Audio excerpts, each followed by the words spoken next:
Anytime you bring up SEC versus another conference, the top argument I hear from whoever I'm discussing it with is that the SEC must go to 9 conference games. This is a legitimate SEC schedule with Georgia.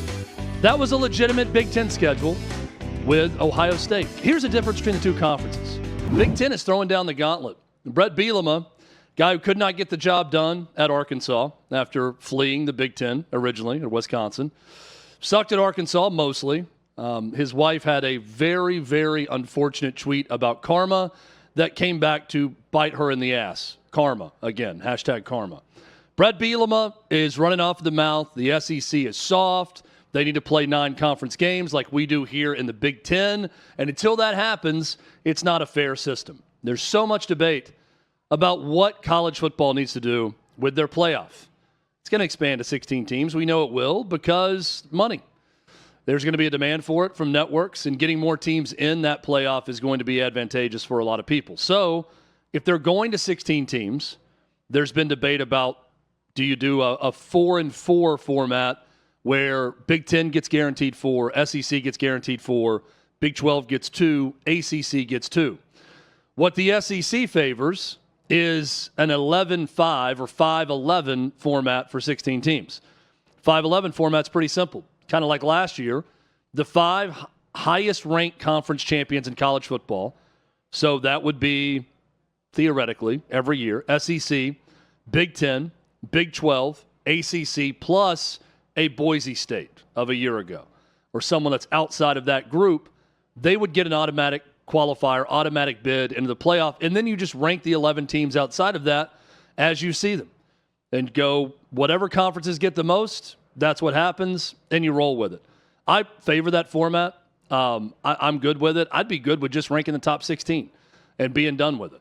And I know people are saying can't do that because it's going to be 12 SEC teams or 9 SEC teams and 7 Big Ten teams or whatever it is, because there's this inherent bias at all times. Anytime we raise this discussion about SEC or Big Ten, it comes back to a dividing line over which one is superior in football. So instead of just taking this and saying, oh, you know, the South rules and the Midwest sucks, or the Midwest is the best and it's a nation-to-nation, coast-to-coast conference and it dominates football because they have the national champion and this and that, let's actually look at it. And let's look at what a 9-game SEC schedule could look like for one of the better teams in the conference and go head-to-head with what that would look like for a Big Ten team. Anytime you bring up SEC versus another conference, the top argument I hear from whoever I'm discussing it with is that the SEC must go to 9 conference games, that they cannot be allowed to play the November cupcake game that they play right before Thanksgiving where they're playing New Mexico State. That's a bad example because New Mexico State went into Auburn and rolled them the week before Thanksgiving pretty recently. But you know I'm talking about Furman, UT Chattanooga, Mercer, Eastern Kentucky. These types of games at that time of year can't be allowed. It's not fair until they do that. So the SEC response to that has always been 8 SEC games is equal to or harder than 9 Big Ten games. It's equal to or more difficult than 9 ACC games or 9 Big 12 games, or you name the conference, okay? So that's been the argument. So I wanted to go and look at 2 schedules from last year and do a little bit of number gathering on both of these. Let's start with last year's national champion, the Ohio State Buckeyes, a team that made our Tyler Castle very, very happy, very excited. Ohio State had some tough games on their schedule, no doubt about it. Now, their Big Ten schedule is also very top-heavy, much like the Big Ten Conference from a year ago. So I am going by because it's hard to get a consensus ranking of everything, I'm trying to kind of formulate everything the way the NCAA Basketball Selection Committee would when ranking teams. I went with the FPI from ESPN. So the Football Power Index at the end of the year of all of the teams on the Ohio State schedule and on the Georgia schedule. I picked these 2 teams because one won the national title, the other was the SEC champion. So these were 2 teams in contention to the very end of winning a national championship a year ago. Of course, a national title that Ohio State won. So looking at Ohio State's schedule, Michigan State ranked 82nd in the final FPI. That was their opener at Michigan State in the Big Ten. Iowa 22nd. Very respectable. Pretty crazy, considering Iowa does not play offense. At Oregon, number 8. Really tough game. A game they lost. Nebraska, 38th. At Penn State, another very difficult game, number 6. Purdue, and this is where it gets pretty bad for Ohio State in the Big Ten. 120 in the FBI. 120 nationally out of 140 or so teams overall. Northwestern, 89, also not good. Indiana was a big surprise, number 10 in the final FPI. And Michigan, number 29. You add all that up, average FPI ranking of 44.8. That's for 9 conference games. I'm taking the average of those 9 games. Now let's look at Georgia from a year ago. The Bulldogs went to Kentucky, who was 48th, to Alabama, who was 4th, home against Auburn, who was 31st. The worst team in the SEC was 66th in the final FPI, the Mississippi State Bulldogs. Keep in mind, Purdue was 120. Northwestern was 89. The very worst SEC team was 66th. Georgia got them at home. They handled business. At Texas, who was 2nd. Florida finished 19th. At Ole Miss finished 5th. And Tennessee finished 9th. Average FPI ranking of 23. That's 21 spots different between those 8 games and a 9th. Now, the question then could be, all right, well, what if you added whoever Georgia's worst opponent was, which Ohio State had some weak opponents too, but Tennessee Tech or whoever that was. The difference with Georgia is they played Clemson a year ago and they played Georgia Tech to end the year, who they play every year. So they had a difficult schedule really throughout their season, even if they did play Tennessee Tech in week 2. So let's add a 9th game to Georgia's schedule. Let's do a hypothetical 9th game.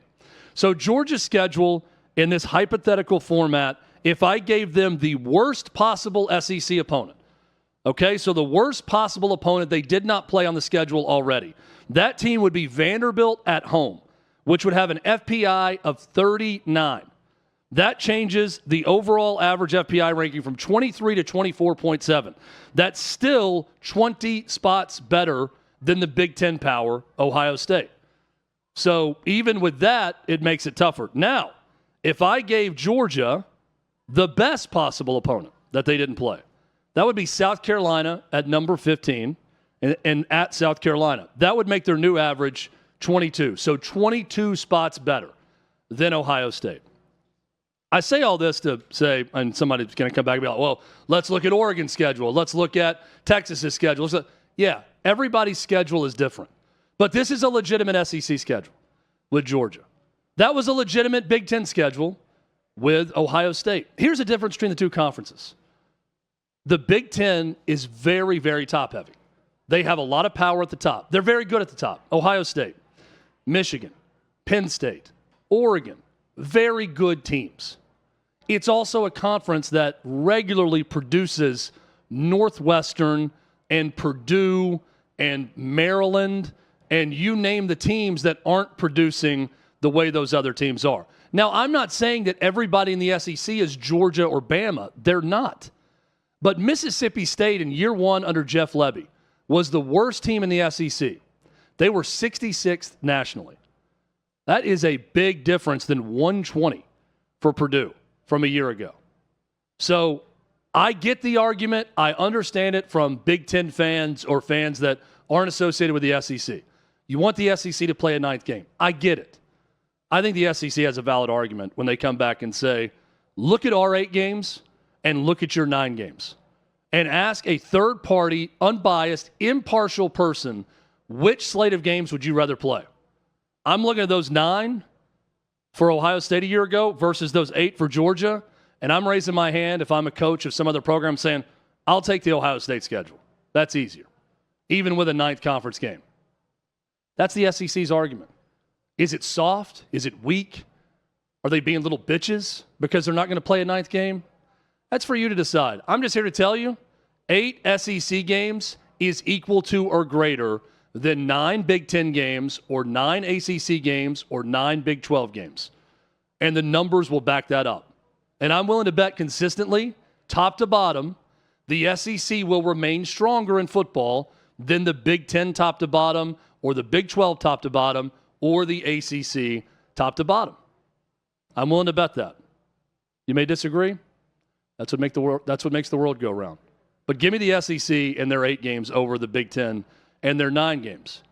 We're going to get into an acting segment coming up here a little bit later with Brad Pitt and F1 coming out next week.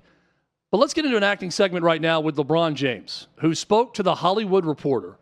LeBron James, who has a lot of irons in the fire. He's got a podcast. He's got a production company. He's doing promotions for Amazon Prime and Prime Day. And LeBron James has decided that when he's done playing, he's got a big interest in acting and that he wants to learn to act and get into acting. I watched the movie Trainwreck with Amy Schumer and Bill Hader. I thought Bill Hader was sneaky the best part of that movie as the love interest of Amy Schumer. It was entertaining. I enjoyed the movie, Trainwreck 2015. LeBron James played a heightened version of himself and his own personality in that movie. He was outstanding. I got no complaints about his performance. It was funny. It was well delivered. He was sort of this earnest character that was the really good friend of Bill Hader in the movie. He held his own throughout the movie. So, job well done, LeBron James. Now, do I think LeBron James is going to go through a metamorphosis to be The Rock and Dwayne Johnson in his post-playing days? The Rock was acting the whole time in wrestling.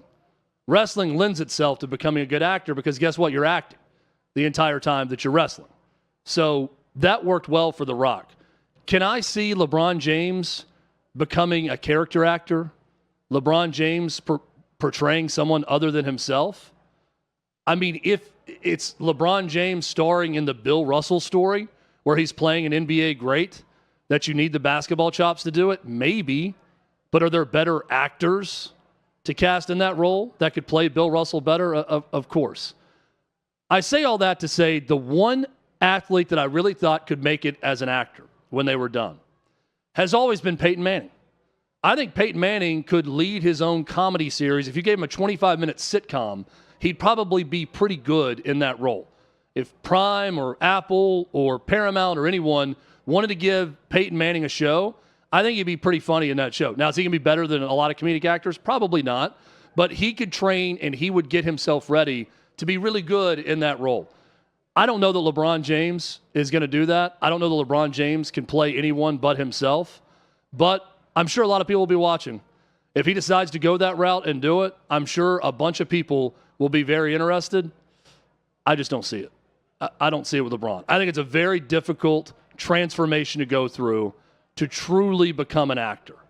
And I think a lot of people that have been on camera for a long time, like LeBron James, they feel like they can do it. He should have some confidence from Trainwreck because he was good in that role. But is he going to do some funny commercials? Is he going to have a guest spot where he plays himself and he can be very funny in that role? Yes. Could he have a bit part or a cameo where he's portraying a different character in a movie? Yes. Is he going to turn himself into The Rock? Don't think so. By the way, John Cena, also in the movie Trainwreck, another athlete, entertainer, turned actor in that movie. He was also very funny in that movie. Highly recommend that one. We got some other recommendations for you. Brad Pitt, he's a movie star. I think we'd all agree with that. He's the star of F1, which will hit theaters next week. Very excited to go see it when it comes out. We are going to start a summer draft series where we're going to have some fun with some different topics. Today's topic, best Brad Pitt movie. I will draft, Adam Brown will draft, Sean Anderson will draft. We will present our draft and our 4-pack of Brad Pitt films, and we'll ask you to rank who's got the best 4-pack. That's coming up when we return. This is OutKick Hot Mic across the OutKick Network.